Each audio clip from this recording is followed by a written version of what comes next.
Pusuan or Laruan ni Marion Honor. Isa nga bang dating show o isang dog show? I am a golden retriever boy. Dog show ang puta. Ewan ko ba? Stress. Ewan ko ba kung bakit lahat ng sumasali dito parang lahat halos puro tatanga-tanga. Parang lahat halos tatanga-tanga. Ano ba requirements dito para makasali? Kailangan ba putangin na lutang? Kailangan ba lutang? Kailangan ba weirdo ka? Ganon? Diba? Kaya hindi ko kayo masisi kung bakit kayo nasa dating show eh. Kung bakit kayo mga single. Paano hindi kayo magiging single eh? Puro kayo tatanga-tanga. Puro kayo tatanga-tanga. Diba? Tangina, tatanga-tanga kayo lahat eh. These past few days, alam kong dumaan sa timeline nyo or sa newsfeed nyo ang isang show, dating show particularly, no, na may title na Pusuan or Laruan with Marion Honor. At ang dating show na to ay nag-viral kamakailan, no, dahil nakuha nila ang inis at gigil ng sambayan ng Pilipinas. Okay na kuwang-kuwa yung gigil eh. Ha? Talagang busit na busit ang sambayan ng Pilipinas eh. Magmula kay Golden Retriever Boy, kay Englishera Girl, kay Family Oriented Girl, di ba? Marami pang iba. At sa mga oras na to, trending pa din siya. No? Pinag-uusapan pa din siya. Kung hindi ako nagkakamali, ang original nito is foreign. Show na to sa ibang bansa. Ha? Kasi may nakita ko kagabi, nakalimutan ko lang i-save yung video eh. Same concept, no? Pero mga foreign yung mga participants, di ba? Hindi ko lang sure kung sino yung nauna, kung yung foreign o etong si Marion Honor. Pero I have a feeling na Pinoy adaptation lang to. I have a feeling, again, I have a feeling, no? Correct me if I'm wrong. Now, what is the problem with this show, no? Actually, wala akong problema dito sa mga dating show, no? Wala din akong problema dun sa mga taong nagjo-join or nagpa-participate sa mga dating show. Okay tayo, wala tayong problema. Choice nyo naman yan eh, di ba? Ang akin lang, I have a problem with this show kasi I have a feeling na scripted tong show na to. Scripted, I mean, sinasadya nila na ganun yung gawin or sabihin ng contestant just to gain reaction. Pwedeng alam ng producer or kung sino man yung gumawa ng show na yon, and at the same time, alam din ng mga participants na magiging scripted tong show na to. Kumbaga, aware yung participants, no? Usually naman pagka mga ganyan, may NDA yan, may non-disclosure agreement na nakasaad doon na kapag sumali kayo dito, hindi nyo pwedeng sabihin na ito ay scripted at may mga pinagawa kami sa inyong mga certain na bagay.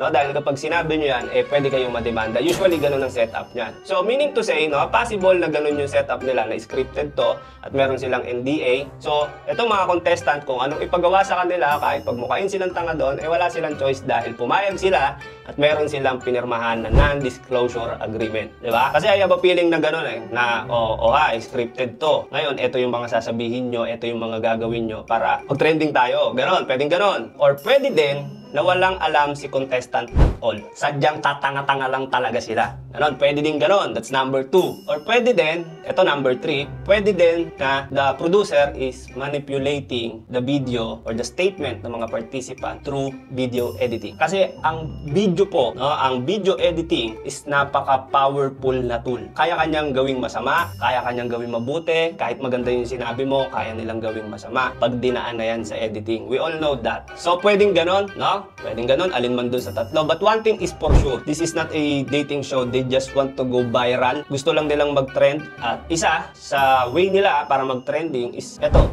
Pag mukhang tanga yung mga contestant nila. Pag mukhang stupid yung mga contestant nila. Diba makikita nyo naman pinapayaan nila yung contestant nila. Kasi ako hindi ako convinced na halos lahat yan tatanga-tanga. Talaga ba? Ito pa isa merong isang video na about doon kay ate girl na which is nagsabi na hindi lang ako physically attracted, something na gano'n. Kilala nyo yun, yung medyo matabang babae hindi naman sa pamumula. Medyo matabang babae na ang reason niya kaya niya pinap yung balon is hindi daw siya physically attracted. Doon sa video na yon, I have a feeling na ayaw niyang sabihin yung word na yon. Makikita nyo dun sa video na parang nagdadalawang isip siya. Na parang napipilitan siya, parang may pumipigil sa kanya. Okay, eto, tingnan nyo na lang. Ito, Jay, flash mo yung video yung sinasabi ko. Ayan, pa-flash ng editor ko. Panoorin nyo. Paano malalaman? The reason why pop, hindi lang ako physically attracted. Yan lang po.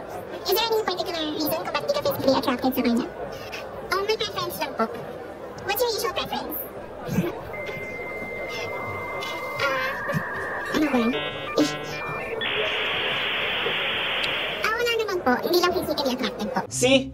Nakita nyo? Pigil eh. No? Pigil. Hindi mo alam kung yung ba talaga yung gusto niyang sabihin or napipilitan lang siya. Kasi alam niya mababash siya eh. Di ba? Hindi niya pa sinasabi, alam mo sa mukha niya na alam niya na kapag sinabi niya yon is mababash siya pag pepiestahan sa social media. Alam niya, kitang-kita niyo sa video. Pero sinabi niya pa din. Ngayon, the question is, for what? Ano kayang reason? Ano kayang reason kung bakit niya sinabi pa rin yon kahit alam mo at ramdam natin na napipilitan lang siya? Question mark. And actually, marami na rin akong taong nababasa na hindi maiwasan na isipin na scripted itong show na to. 'Di ba? Kasi putang na mukha naman talaga scripted na tamang sinasadya nila na ganun yung gawin, na kunin yung inis at gigil ng mga tao just to gain reaction para pag-usapan, para mag-trending. I think that is the purpose of the show, no? Na yun yung nakikita kong purpose talaga ng show eh. Manggigil, manginis, yung ipahiya yung mga contestant at kunin yung pika ng mga manonood.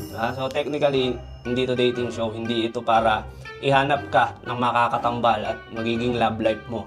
Again, pansin ko lang naman na gano'n, this is my opinion, no? Opinion lang naman to, no? Pero kasi matagal ng kalakaran yan dito sa Pilipinas, yung mga scripted shits na yan. Matagal ng kalakaran yan. Actually, gas-gas na nga yan eh. Hindi ko alam kung bakit ginamit pa nila ulit ngayon eh. Pero siguro, ginamit nila kasi kita nyo naman, effective pa din. Diba? Kita naman sa mga viewership nila, trending. So, effective pa rin talaga. Ako naman, I'm doing this video. Ang tinatakel ko dito is not about dun sa mga participants or dun sa mga contestant. Kita nyo, hindi natin tinakil si Golden Retriever Boy, si ano bang tawag doon, si Inglesera Girl, kasi hindi yun yung focus nito. Ang focus nitong video is doon sa kung sino man yung nag-conceptualize nitong show na to.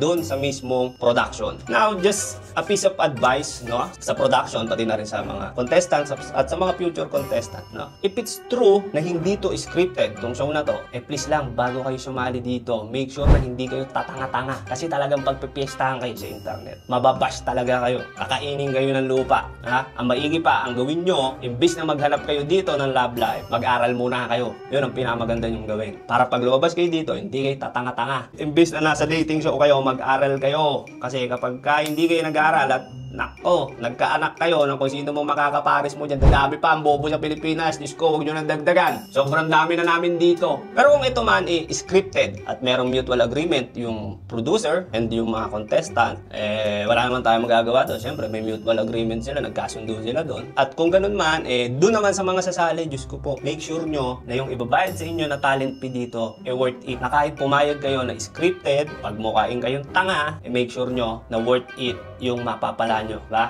Kasi ibabash kayo ng todo. Isipin nyo, pag mumukhain kayo yung tanga nyo mga yan, mababash kayo ng todo. Make sure nyo na well compensated kayo. Kasi kung barya-barya lang ang mapapala nyo dyan, tapos yung bashing na mapapala nyo, malala. Putang na boss, dugi ka dyan. Umaldo, yung producer, nang dahil sa inyo. Kayo, nakarumal-dumal na bash, ang inabot, barya lang ang makukuha nyo, papayag kayo nun. Sisirain yung mental health nyo, ba? Akala nyo ba, pag na-spotlight ka sa internet, pagka napagpiestahan ka sa internet at nabash ka, akala nyo ba, ganun-ganun lang yun. Pag medyo mahina-hina ang mental health nyo, putang ina, baka maggalon kayo, ba? Kaya make sure nyo na putangin na well compensated kayo. Baka yun yung magiging tip nyo dyan, ikulangin pa pang psychologist, pang psychiatrist nyo. Huwag kayong papayag, putangin na, kikita yung mga yan ng malaki. Tapos kayo barya-barya lang, kulang pa sa kahihiyan na inabot nyo. I get yung point ko mga kaibigan, ha?